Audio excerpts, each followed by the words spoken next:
Yet one must ask, what were the old gods? What secrets of theirs did the ancient magisters know? Hello! Okay, I know it's been a really long time. I'd been considering coming back for a while, and with all this new hype and, well, quarantine, I figured there's no time like the present. So let's see if I remember how to do this. I might be a little rusty with the lore, as I'm having trouble remembering what's been confirmed, what's only been implied, and what's just commonly accepted fan theory. So please feel free to chime in the comments and reteach me if I need it. So as you can see from the title, this is by no means a new or original theory. In fact, I think it's probably one of the oldest ones I've heard, floating around all the way back from when Origins came out. And there's lots of different variations on it.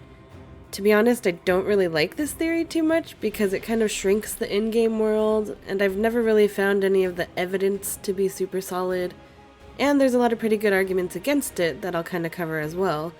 But anyways, my point is that I'm still not sure I'm fully convinced of this, but the reason I'm super excited about it to make a video about it now is some of the new stuff that's been coming out makes it a little more intriguing to me. I usually prefer to just use in-game and book references, but for this I have to make an exception.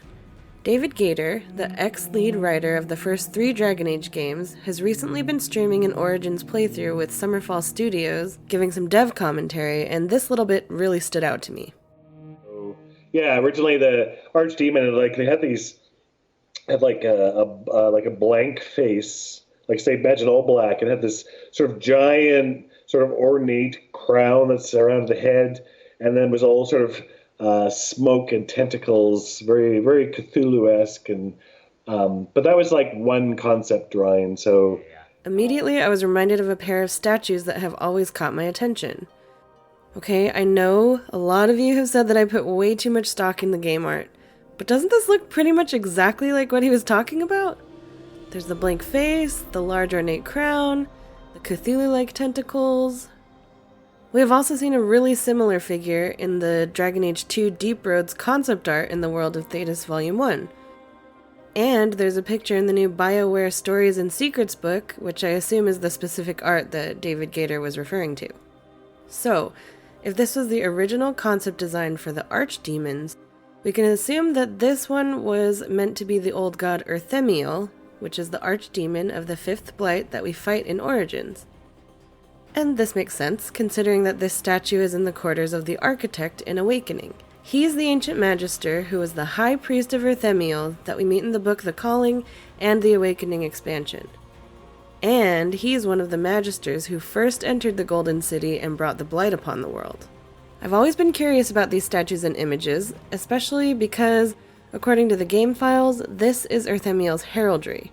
It's pretty much spot on for the headdress that this statue wears. So anyway, the reason this whole thing got me thinking is, in the Dalish origin, Tamlin says that this statue next to it is of Falun Din, an Elven God. I can't believe this. You recognize this statue, don't you? I saw a picture of it in one of those old books the Keeper never lets anyone touch. It was one of the old gods. The Keeper called him a friend of the dead. He was a guide who took people across the Spirit Land to their final rest in the beyond. But he wasn't an evil god, not like Fen'Harel, the Great Wolf. It doesn't seem right that a place so wrong would be his. While these obviously aren't the same statues, they do have a lot of similarities. The big headdress, the blank face, and almost tentacle-like arms, like the original concept for an archdemon. And they're located right next to each other in the Architect's pad, and both found together in the Blood Mage's hideout in Denerim. Tamlin also says, Yet, these are human ruins, remember? Why would they worship an elven god? So if the Dalish recognized this statue as one of their gods, and the humans recognized a very similar looking statue as one of their gods, does that mean that the two pantheons might be related? Or maybe even the same, just interpreted in different ways? You had something similar in ancient Tevinter. People kept the holidays, but renamed them for the Maker. So instead of celebrating Andaralis at the start of summer, you have Summer Day, and it's about the Maker. So, The theory is that the 7 old gods, the ones that call to the Darkspawn, compelling them with the singular purpose of searching for their sleeping dragon forms imprisoned in the deep roads, who rise as archdemons and blights, and who wreak havoc in Thedas, are somehow related to the 7 remaining Elven gods. So let's start with what we do know in the lore. According to Trespasser, Solas tells us this. The false gods called me Fen'Harel, and when they finally went too far, I formed the Veil and banished them forever. So, 7 old gods and 7 remaining Elven gods. This would not include Fen'Harel, who was the one who locked them away, or Mythal, who we find out was previously murdered by the other Elven gods. They killed Mythal. Crime for which an eternity of torment is the only fitting punishment. Those 2 crazy kids are still out and about causing mischief in Thedas. But the remaining 7 Evanuris haven't been seen in, thousands of years that we know of. If Solas trapped these Elven gods in the Fade, why haven't we seen them around? Well, according to the World of Thedas Volume 1, the Dalish believed that their gods were trapped by Fen'Harel in the Black City. And then there's also the theory that the Black City was once the ancient city of Arlathan. The Canticle of Exaltations in the Chant of Light also tells us that there are 7 gates to the Black City. It says, "And I looked up and saw the 7 gates of the Black City shatter, and darkness cloaked both realms."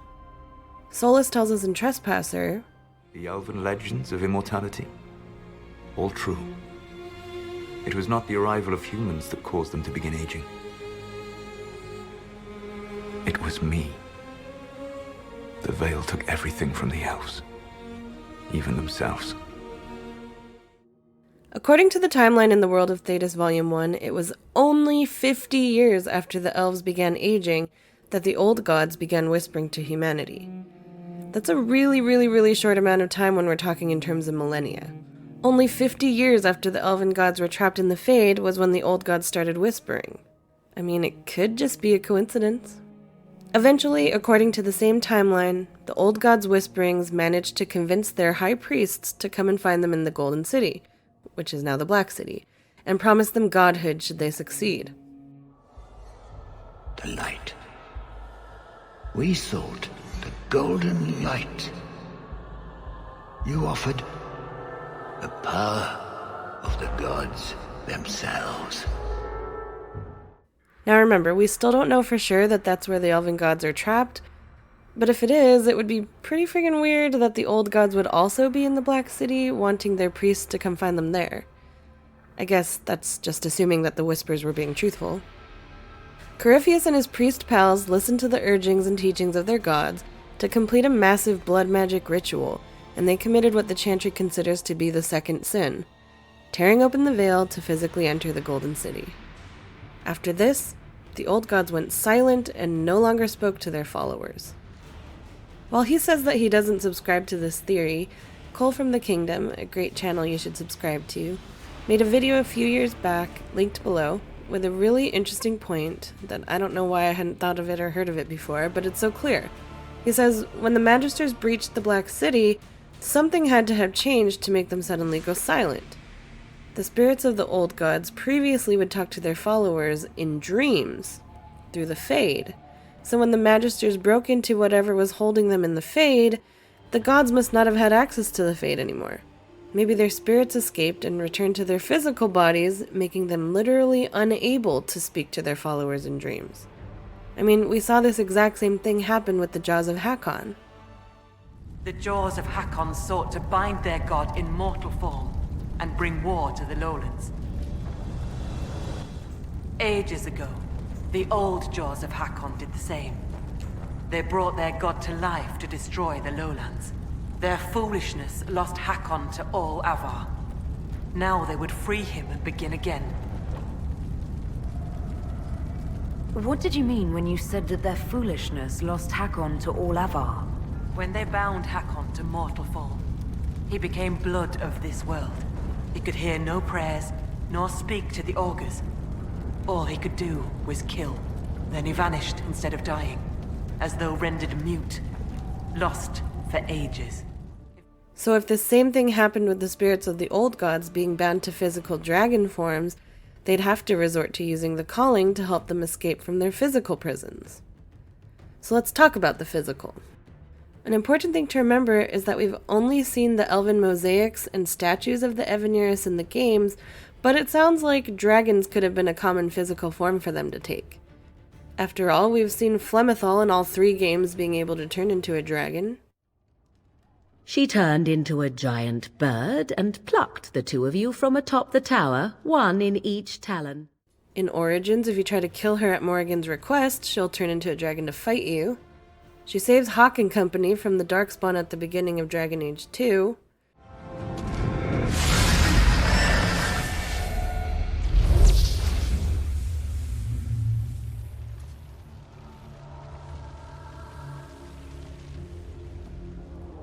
Impressive. Where'd you learn how to turn into a dragon? Perhaps I am a dragon. And she either sends a dragon protector or teaches Morrigan how to match Corypheus' dragon in Inquisition. Most of the Mythal statues in her temple and symbols in Inquisition are pretty dragon-like as well.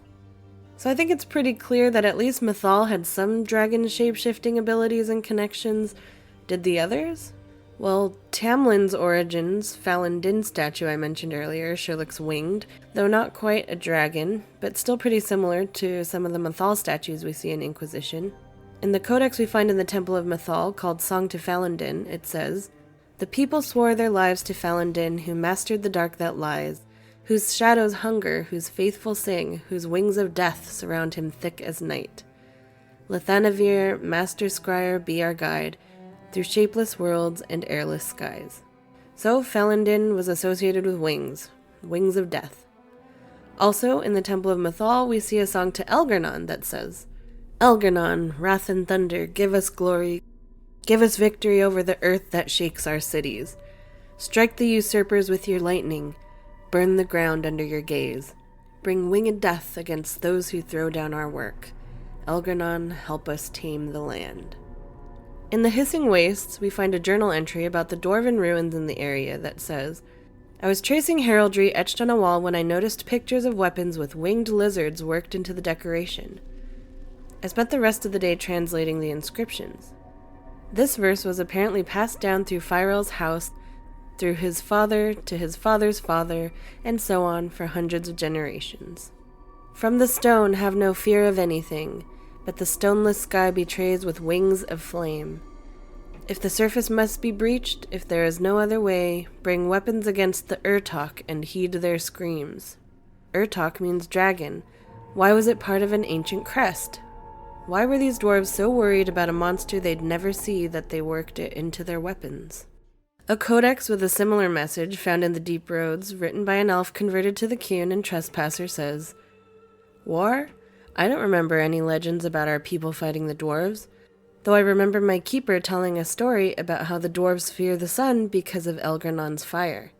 A metaphor for the elves of Arlathan driving the dwarves underground? And speaking of all these hints that Elgar'nan also had dragon-like tendencies, in Dragon Age Origins, the object you click on to get Elgar'nan's codex is this strangely dragon-like mask thing. June's 2. And then there's the Codex Ancient Elven Writing that you can get from the Temple of Mythal, and it translates if you let your Inquisitor drink from the Well of Sorrows. It says, "His crime is high treason. He took on a form reserved for the gods and their chosen, and dared to fly in the shape of the divine. The sinner belongs to Dirthaman. He claims he took wings at the urging of Gillinan, and begs protection from Mythal. She does not show him favor, and will let Elgar'nan judge him. For one moment there is an image of a shifting, shadowy mass with blazing eyes, whose form may be one or many. Then it fades." So was that divine winged shape a dragon? I think it's safe to say that there's a good chance that the Evanuris could either turn into dragons themselves, or at least had dragon counterparts to represent them. What if this was a form they took for intimidation? More power, or as a way to be more palatable to the humans, who held a lot of contempt for the elves? Okay. So, what if their physical dragon-form bodies were locked away in their prisons in the Deep Roads, which some have speculated are within Titans, but again, the Titans thing is a whole other video for another time, and then their spirits were locked away in the Black City in the Fade, with the veil cutting them off from being able to fully function in either realm? Could they have been using blight magic for ultimate power? As we saw with Corypheus, blight magic gave him effective immortality, and the Darkspawn serve as a huge army of thralls to do their bidding. That's a whole lot of power. As I said in the beginning, this theory has a lot of variations, ranging from the idea that the old gods are the Elven gods, or that they're at least connected to them in some way. I'm not going to go into super detail for them all, as this video is already pretty long and there's just so many of them, but here are some of the basics. I've heard theories that the old gods are the Elven gods' high priests or champions, or chosen, as it was called in the ancient Elven writing codex, or that they're each of the Elven gods' protectors, like Mythal's dragon in Inquisition. Or maybe they're like the red lyrium dragon is to Corypheus. Solas, the dragon Corypheus commands, could it truly be an archdemon? One assumes that if it were, we would be facing a blight. So what is it then? A corrupted dragon? Simply another darkspawn? It is connected to Corypheus. Such a relation goes beyond mere control. It is a bond. It makes you wonder if that's all the archdemons themselves are, pets to beings who no longer exist. I would not go as far as that. Or maybe the Elven gods' spirits were bound to dragon forms as a means of imprisonment, kind of like Hakon was. Gods cannot be reborn until they die. Hakon needs a good rebirthing. If you say so. Or maybe they were the Elven gods' Horcruxes. I agreed to deliver the amulet, though you could have told me you were inside it. Just a piece. A small piece, but it was all I needed. A bit of security, should the inevitable occur. And if I know my Morrigan, it already has. Or maybe each of the old gods serve as seals to each of the Evanuris' prisons, and by killing them off, they each have a chance at being freed. They sleep, masked in a mirror, hiding, hurting, and to wake them... Where did it go? I apologize, Cole. That is not a pain you can heal. Is this why Solas is so pissed about the Grey Wardens, then? He didn't want them dead because... The first of my people do not die so easily. He knew they'd be able to come back and just wanted to trap them to ensure an eternity of torment. They killed Mythal. Crime for which an eternity of torment is the only fitting punishment. So, is he pissed at the Grey Wardens for screwing up his whole plan? The Wardens see themselves as the world's defense against the Blight, do they not? Yes? Why do you sound so skeptical? Doesn't everyone know this? When an archdemon rises, they slay it. What will they do when all the archdemons are slain? Retire? Without archdemons, there can be no blights. Is that the reasoning? Right. Where are you going with this? Nowhere. I hope they are correct. You don't think much of the Grey Wardens, Solas. They are fools, a fact only amplified by Corypheus' meddling. I am not blind to their failings, but Hawk and the Inquisitor are alive now because Alistair's actions define a single man. The Warden's insistence on tampering with forces they do not understand. That is what defines their order. A harsh assessment, but after adamant, perhaps not undeserved. We must stop the Wardens from carrying out this insane plan, Inquisitor. To seek out these old gods deliberately in some bizarre attempt to preempt the Blight. Grey Wardens have always been dangerous. They care for nothing beyond stopping the Darkspawn. Like a fair maiden chasing a butterfly off a cliff. Except if you don't stop them, we'll all fall. This is one of the few things we actually see him really lose his shit about. I mean, he's like really yelling about it. Now, I'm not going to go into which Elven God might line up with which old god, because more than enough other people have done it already, and there's just so many possibilities since their realms of godhood don't quite match up. But we do see some overlap in some areas. The biggest example being Razakel and Dirthaman. Razakel is the old god of mysteries, and Dirthaman is the Elven god of secrets. These two realms are pretty closely tied, at least in my mind, and we see a lot of mention of both of these gods in Dragon Age Inquisition, and a lot of their themes are pretty similar. Perhaps this is setting us up for something? As far as we know, Razakel is one of the 2 old god dragons that are still alive. For example, we see a slab of Razakel's worshippers in the Lost Idol landmark in the Western Approach. We visit Razakel's Reach in Jaws of Hakon DLC, and we also come across a bunch of Tevinter writings about this old god of mysteries. The one called Tevinter Inscription says, "Silence has fallen. Those who call out to her in dreams hear nothing. Our letters to the capital go unanswered. No supplies have been sent, and our messengers do not return from the north. We are alone. Razakel, O shadow which obscures the path ahead, deliver your faithful, save us from the silence which devours." This sounds an awful lot like a piece of the codex we get from the Lost Temple of Durthamin in Inquisition. It says, "We few whisper here where shadow dwells. Some words remain unuttered. Truths are pushed down, down, where they shall never arise again." Durthamin is gone, he said. Our highest one brings to us this gravest news. What shall we do? Where shall we go? What of the old secrets that burn within our hearts? They will come for us in the night, those who could steal the words from our lips. And our God no longer rises to our defense. We claw at the walls, at the walls. Now we pray for a dawn that will never arrive. And both of the followers of these gods seem to go mad when their god left them. Another vague clue that Solas and the Elven Gods have something to do with the old gods is a piece of artwork from the first teaser trailer for Dragon Age 4 that we were given at the Game Awards in 2018. Here we can see an elf, the Dread Wolf, and the Red Lyrium idol. While we can and have gotten into theories in itself about what this all means, the thing that's standing out to me right now in terms of this is the 7 half circles surrounding the main circle in the center. 7. 7 remaining Elven gods, 7 old gods. 5 of those circles are dim, and 2 are lit. We know that 5 archdemons have risen and been slain, while 2 remain sleeping but presumably alive. Could this be what these half circles represent? Why would they be associated with an elf and the Dread Wolf if they weren't related somehow? And editing me is coming in to add some of the new tasty tidbits from the 2020 Game Awards teaser trailer that just came out. Alright, we see this mural with 2 large looming figures. One of them, Moonhead, looks an awfully lot like this huge centipede sea serpentish monster that we've seen cut off in the 2020 behind-the-scenes trailer, but that we can also see slightly edited and in full in the new 2020 BioWare Stories and Secrets book. In the book, the caption says, "The evil gods have Thetis in their sights, and only heroes can stop them. The shadows of the past stir, and new heroes must rise to fight them." So if we go with what the caption implies, this sounds like it's a picture of an evil god, a shadow from the past.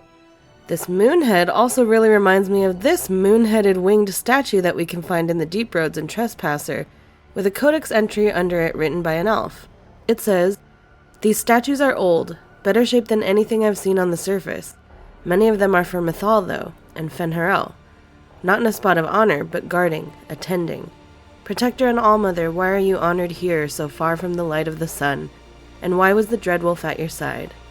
So does that mean that this winged moon-headed statue is supposed to be Mythal? And if so, is that the same as the moonhead in the new trailer and book? We have, after all, heard of Mythal turning into a serpent in the Elven God Andruil Codex, which the new concept art kind of reminds me of. Another interesting thing to note, but just adds more to the confusion, is that the moon-headed centipede sea serpent monster thing that we see here has a golden spear, which brings to mind the Codex unreadable Elven writing. That says, "She took the radiance of the stars, divided them into grains of light, then stored them in a shaft of gold. Andruil, blood and force, save us from the time this weapon is thrown. Your people pray to you. Spare us the moment we become your sacrifice." There's a brief image of an elaborate golden spear glowing with unbearable heat, then it fades. So there are hints towards Mythal and or Andruil, and I've heard a lot of people suspecting that it also might be Gillenon, since she's been connected with, these crazy horrific creatures. But no matter what, it seems like these figures may be related to the Elven Gods. But it seems weird to me that there'd be only 2. Why only 2? Where are the others? Why those 2? But what else do we have 2 of? 2 remaining old gods that are left alive, Razakel and Lusicon. Perhaps whatever Elven gods these represent may be associated with the 2 old gods that are left. They do look strangely on theme with that original Archdemon concept art and statue mentioned in the beginning of this video. The weird shaped headdresses and the blank faces. And the expanded version of this mural even shows what I think looks like tentacles. Speaking of statues, and more statues, there's another interesting overlapping statue that has always stood out to me. It's this weird toad monkey looking thing in this cave from Meryl's companion quest in Dragon Age 2, where her demon friend hung out, and also the Legacy DLC of Dragon Age 2 has an altar to Dumont in Corypheus' prison. If this weird creature represents Dumont, then what's it doing in Dinan Hanin, an elven ruin in the Emerald Graves and Inquisition? The last overlap I'll mention is the astrarium for the constellation Tenebrium found in Crestwood. It pretty much speaks for itself. Called Shadow in the common parlance, likely due to the ancient association of the constellation Tenebrium with Lusican, the old god of darkness and the night. It is odd, however, that the description for this constellation has always been an owl and not a dragon, even in the Tevinter texts. This lends credence to the widely held belief that Tenebrium was a name meant to supplant an older elven association, perhaps with the elven god Falun Din, sometimes represented in tales as a giant owl. There is, of course, another explanation.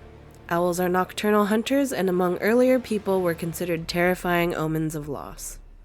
Falun Din and Lusican, an elven god and an old god, represented by the same constellation. So what's the evidence rebutting this theory? Well, one of the biggies is something David Gator wrote way back in 2009 on the now-defunct BioWare forums. Someone asked him about how the three big religions in Thedas overlap, and he wrote, "The Dalish have slowly reassembled a religion from the pieces of lore, though how complete it is cannot be known. Even so, a few things are factual. For one, the original elven religion predates the cult of the old gods by a long time. Could the old gods have been based on the elven gods? Possibly, but there's nothing to suggest the elven gods were ever dragons, and certainly the contempt the Imperium held for the elven culture makes it unlikely they would think elven gods were worth worshipping. Consider also that it was the old gods that taught humanity its magic and encouraged them to destroy Arlathan. Why would elven gods do this? One could point to the Forgotten Ones, look at the Codex entry on Fen'Harel for their mention, and suggest that they had reason for vengeance, though that would probably be against Fen'Harel and their good brethren and not against the elven people themselves, no? Still, all of that depends on how much the knowledge given by Dalish tales is complete. He doesn't straight up say that they're not related, however, just like Solas in this dialogue with him at Skyhold. Nothing in any lore connects my people to the old god dragons who became archdemons. We know Solas to tell very cleverly worded half-truths and lies of omission. He didn't say my people are not related to the old gods, but that there is nothing in any lore, which we already knew is true. Another discrepancy is the gender pronouns used for the elven gods and the old gods. Of the 7 in the elven pantheon we've been discussing, there are 4 who are referred to with he-him pronouns, and 3 referred to with she-her pronouns. The majority of the old gods have been referred to with he-him pronouns, other than Razikel, and sometimes there seems to be some confusion about Urthemiel. But it is kind of weird, considering in the lore it has been hammered into our skulls across all the games that high dragons are only ever female. But I think all this really proves is just that archdemons aren't actually just blighted high dragons. There's something more.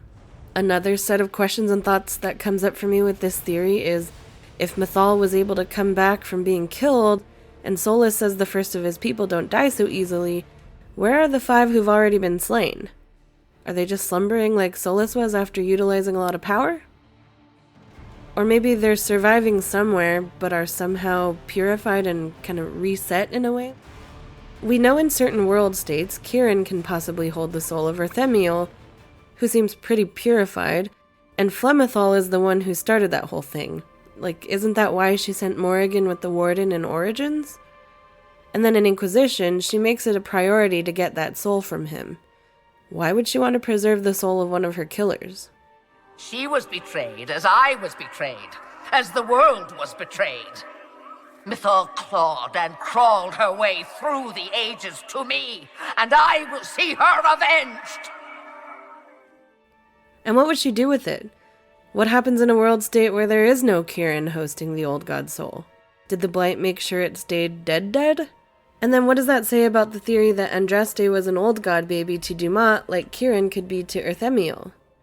Or that Flemeth and Mythal also have connections to Dumat? Or the theory that the old gods are who the Evanuris were in a war with that led them to be remembered as gods? And on that note, what about the theory that it's actually the Forgotten Ones who are related to the old gods? I actually kind of like that theory a little better. I can get into all those theories another time too.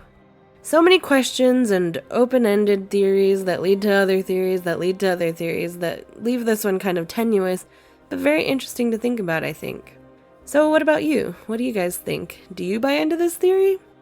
Please share your thoughts in the comments and like and subscribe. Hopefully I'll see you again soon. Bye!